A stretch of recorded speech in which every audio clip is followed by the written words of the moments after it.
While we're on the topic of religion, let's talk about the Vatican. And the reason why we've gotten here, by the way, Christopher, is because we have analysts and editorial writers like Colbert King and Frank Rich, who were painting a picture that caused us to really take a look at this and make sure it was being played out in a fair manner.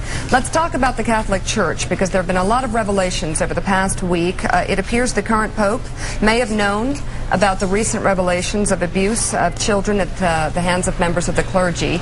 And my question to you, especially since you've written about this and you say that justice is coming, you're not that much of a fan of a Catholic Church, do you think we need to be doing something in this country to address this? How do you think this is going to play out?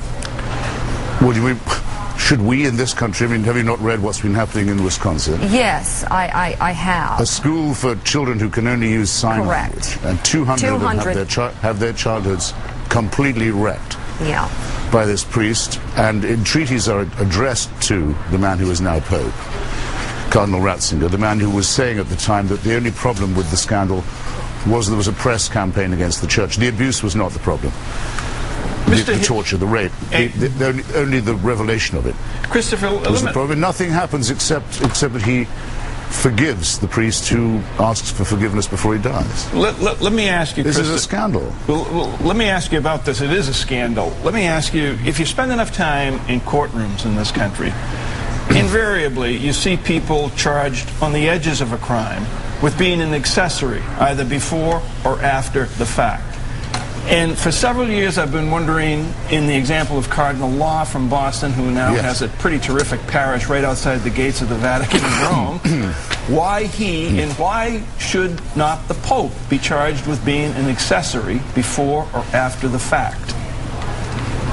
Well, you take the wind out of my sails, Mike, as you have before. I mean, maybe you remember with our colleague and mutual friend Chris Matthews a few years ago, I raised this question: why isn't Cardinal Law being at least interviewed by the forces of law and order?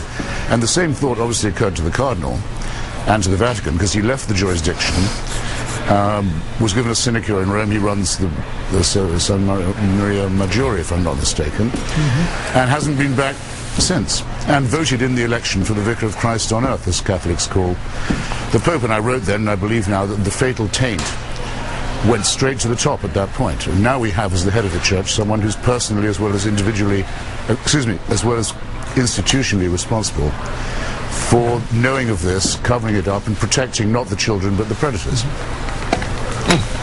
Is your sense, Christopher, that there's a fundamental belief inside of the Catholic Church that they are truly above the law, that rape and torture inside of the Catholic Church is fine as long as it stays inside of the church? Do they actually believe that, as far as you can tell? Well, I don't care whether they believe it or not. It's out of their hands now. That we have to find there must somewhere be in this country a district attorney or a prosecutor who will stand up for the children first and will not do as so many civil authorities have and give the church a free pass. Every other country that's allowed that, Ireland, Australia, now Germany, has bitterly regretted it. And there's no way now of preventing this from going to where it's metastasized. That's to say, to the head of the church himself, who's also, I might add, the head of a state. So there's a legal question under the International Criminal Court whether he can travel. There's going to be a lot of trouble if he tries to keep his appointment and his visit to England in the fall. People are already getting ready with the law about that. It's no longer up to the church to decide this or how to police itself. All it's good at is forgiving the criminals and ignoring the pleas of the victims.